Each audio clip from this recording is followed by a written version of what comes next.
Today we are going to find volume of an irregular solid using an overflow can. What is overflow can?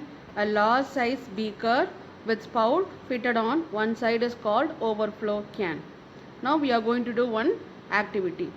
In this activity, take an overflow jar and keep the jar on a wooden block like in a diagram. Okay, now pour the water inside the overflow can. Now the extra water is drained out through the spout. That water is collected by the help of measuring cylinder.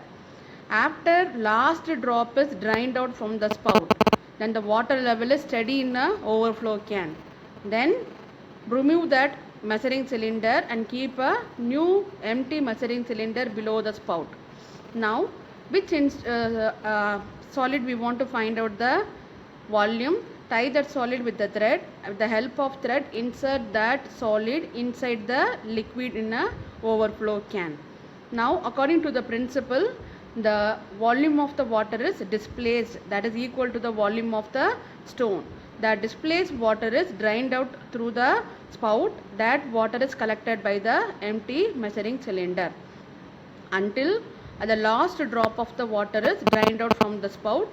We are collected the water and measure the water volume in a measuring cylinder.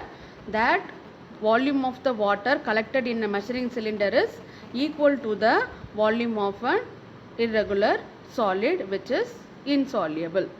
By this way we are going to find out volume. If that solid is soluble, then we are not able to use this way. But the same method we are going to use, but instead of water we are going to take some other liquid in which it is insoluble. For example, in crystal potash alum, instead of water we are going to use kerosene. In kerosene it is insoluble, but in water it is soluble. By this way we are going to find out an volume of an irregular, soluble and insoluble solid. Thank you.